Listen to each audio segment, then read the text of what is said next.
Careface CVP. Subscribe, like, comment, and let the whole world know about Careface CVP. Much love to all the subscribers. Up there, up there, up there, up there, up there. We're going with your help. Up there, we will be going. Thank you very much. I'll keep it coming, keep it coming. We're gonna talk to a very intellect, wise Canadian Jamaican descendants, a person who goes by the name Dejamar Clark. He's gonna tell us a little bit about himself and a little bit about Canada and Jamaica. I'm gonna let him introduce himself and you will get to know him a little bit better. So here we go. Yeah, so my name is Dejamar Clark. I was born in Toronto, but my parents come from Jamaica, and I'm just a young man who really is following the teachings of Marcus Garvey, all about unity, group economics, and just doing for each other, self-reliance, and just really promoting, really and truly just Pan-Africanism and the love of people of African descent. Where are you from in Toronto? So I was born in the Jane and Trethewey area, but I also worked and grew up in Jane and Finch area, and that's where I do a lot of my work, my community work, and just my community advocacy in the Jane and Finch community. All right, so living in the Trethewey area, as according to what I understand, that used to be a very hostile area. Yeah, it was a very hostile area. I had family members who were even involved in gangs, so it was a very hostile area, especially growing up, you know. And yeah, it was during definitely during a time where violence was very rampant in the city. So how about Jane and Finch? At different times, there was communities who had a little bit more violence, but me personally, I don't think it's a competition between which one is worse and which one's not worse. I think that they both represent communities that not only have a lot of talent, but it's essentially wasted talent because of the lack of resources that aren't in these communities, the lack of education and funding that these communities receive, you know? So as a result, if you don't invest in the communities, you get the violence. So I would say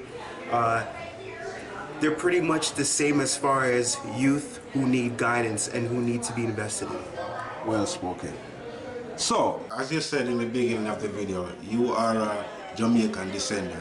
What do you think about the violence that's occurring in Jamaica at the moment?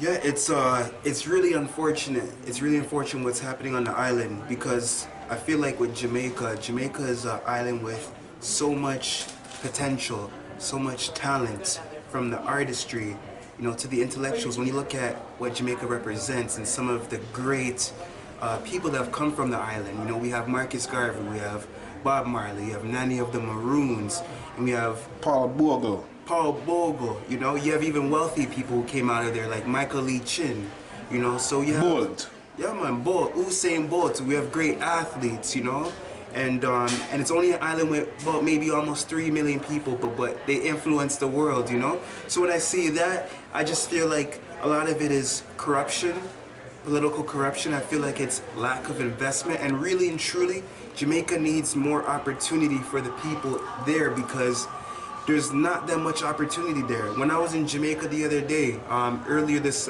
year in 2022, there's not that much opportunity for the youths. There's not, and unfortunately the youths get into crime, and there's a lot of scamming going on, but really and truly, what else is there for them to do, right? So Jamaica needs people to invest in them, because they're very talented, and they have an entrepreneurial spirit. They just need to be invested in. They need someone to believe in them. Tony Prophet with a I, not a E. Check out Tony Prophet on YouTube. Yes, my brother. What do you think about changing the Jamaican coat of arms? Do you think it will make any difference in the Jamaican people? Me personally, you can clearly see in the Caribbean, you have different nations that are leaving the British monarchy, right? And this is good.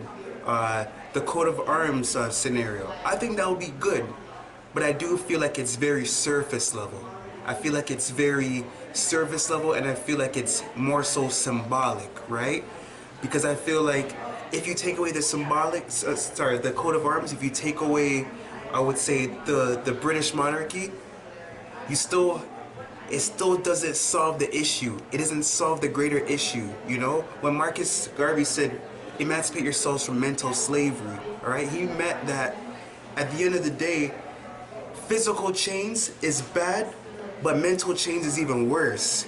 So we have to work on the mental change. We have to work on helping him, brother. You know, we have to remove the bad-minded spirit that unfortunately some of us have. But honestly, it's not always their fault because of conditions that they grow up in. So you can change the coat of arms, you can remove the British monarchy, but that doesn't necessarily change the minds, all right? Once you invest in the minds, once you educate the youth, once you bring opportunity to the youth, once you bring wealth, you know, and you practice group economics, Marcus Garvey's principles, then we'll start seeing some change. Big up Careface CVP, you done know. All right, bless up.